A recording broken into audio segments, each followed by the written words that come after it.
قلیل پانی موجود تھا، اس میں سے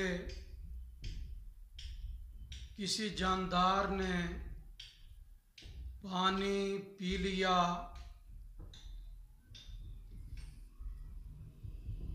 تو اس پانی کو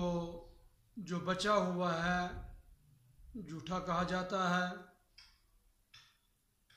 تو حکم کے لحاظ سے اس جھوٹے پانی کی 4 صورتیں بنیں گی۔ پہلی قسم اور پہلی صورت یہ ہے کہ اگر وہ پانی قلیل مقدار والا کسی انسان نے پیا یا گھوڑے نے پیا یا ماکول اللحم جانور یعنی جس کا گوشت کھانا حلال ہے اس نے پیا، بشرطے کہ وہ جانور گندگی کھانے والا نہ ہو، تو اس صورت میں حکم یہ ہے کہ وہ جھوٹا پانی پاک بھی ہے اور مطہر اور پاک کرنے والا بھی ہے۔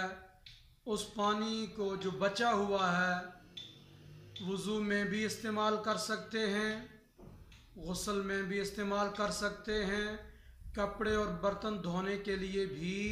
استعمال کر سکتے ہیں۔ اور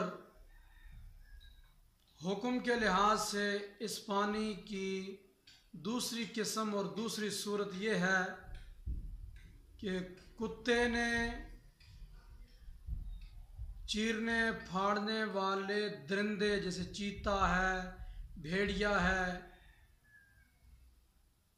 ان جانوروں نے وہ قلیل مقدار والے پانی میں سے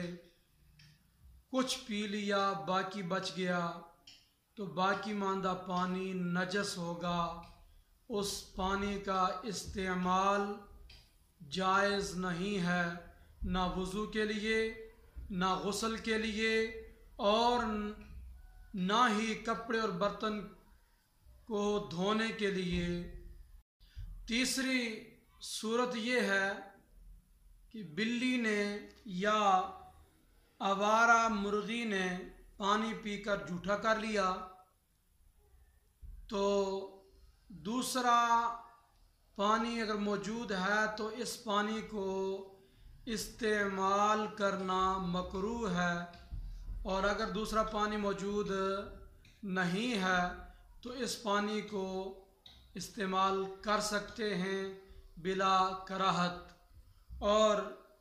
چوتھی صورت اور چوتھی قسم اس قلیل پانی کی جس سے جاندار نے پیا، خچر ہے یا گدھا ہے، ان 2 جانوروں نے قلیل مقدار سے پانی پی لیا اور باقی کچھ چھوڑ دیا، تو باقی ماندہ پانی جھوٹا ہو گیا، تو اس کے مطہر ہونے میں شک ہے، تو یہ پانی مشکوک کہلاتا ہے۔ اگر اس کے علاوہ اور پانی موجود ہے تو اس کو استعمال نہ کرے، اور اگر اور پانی موجود نہیں ہے، یہی پانی ہے جو گدھے نے یا خچر نے پیا ہے، تو اس پانی سے وضو کر کے بعد میں تیمم کرے، یا پہلے تیمم کر کے بعد میں وضو کر